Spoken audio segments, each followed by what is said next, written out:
Let's talk about lies, hate and slander with Alexander Rabe from ECO, the Association of the Internet Industry.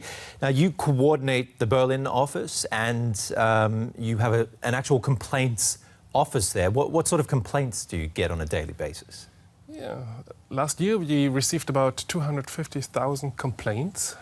Quite different. So more than just one a day. That's true. We have a team about 5 lawyers in Cologne, and they're judging about the quality of the complaints. Is it illegal content, or is it just a complaint about something you don't like?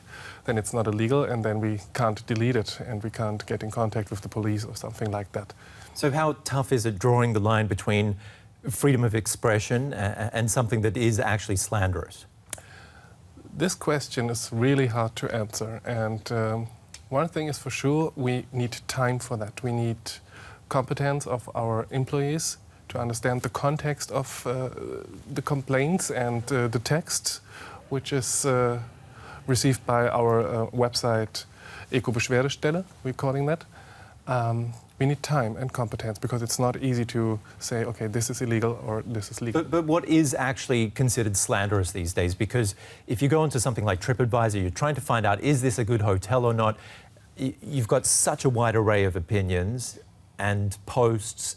How do you, I can't even work out as a consumer what's right and what's wrong. Yeah, that's the power of the user nowadays in the internet, to judge if you liked the hostel or the hotel or if you didn't like it. But for the company, it's obviously hard to argue then against maybe something which was not fair. But it's not illegal. If something is not fair, then you need to get in kind of reputation management and to answer about facts that it may be different than this user experience. So what do companies actually need? Moderators, so to speak, going through the channels and sifting out what's right and wrong, what's true, what's false? I always would say after a complaint. Don't do that proactive to go through the internet and decide which is maybe which content is offensive or maybe illegal. And the law is, if you receive a complaint as an internet service provider, then you have the duty to check it. Okay. But you need time for that. You need time to talk. And money. And money. I mean, and employees. How much does it cost for corporations? Does it put them back? It depends on the size of the corporation, of course. For us, as the Association of the Internet, we finance 5 lawyers full-time there. So you can imagine what this costs. And if you're a bigger company and need much more person, of course it's a lot. But I think it's worth. That's not the point, that you need to engage people who have the competence. And that's a point why I'm a bit nervous when I see this algorithm doing the job all the time, because they are not able actually to see, is this ironic, this context, or they're just deleting it. And that's maybe another problem than we have in the context of freedom of speech. Okay, Alex, we'll get back to you in a moment. First of all, I want to turn to Facebook. As you all probably know, it's one of the most valuable companies in the world, and it's all thanks to your data, of course. The social network sells it and makes a killing, and you don't care all that much about it because the service for you is free.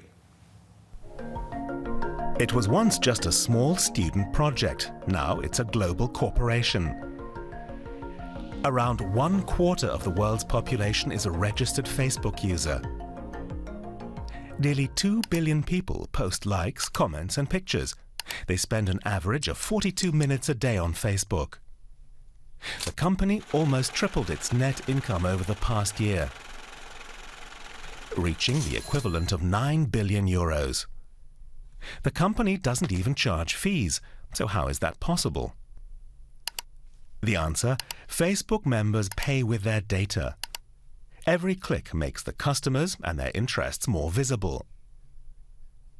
Facebook then sells that information to other companies, so that they can tailor their advertising to each Facebook user. This is known as targeting. For example, those who like cats get adverts for cat food. And not just any cat food. For one of its customers, Facebook sorted cat lovers into 5 personality types. Each one received targeted advertising. In return for money, Facebook provides such data to all kinds of customers, including political interest groups. During the Brexit campaign, people in the fishing industry who felt disadvantaged by EU regulations were specifically targeted on Facebook, and to great effect. But unlike its users, Facebook itself is not at all transparent. Who is influencing whom and for how much money is not known. And the website says it's largely not responsible for the content of posts. Executives are focused on growing the company instead. Facebook has been on a shopping spree, further consolidating its dominant position on the digital market. It's now the 5th most valuable brand in the world.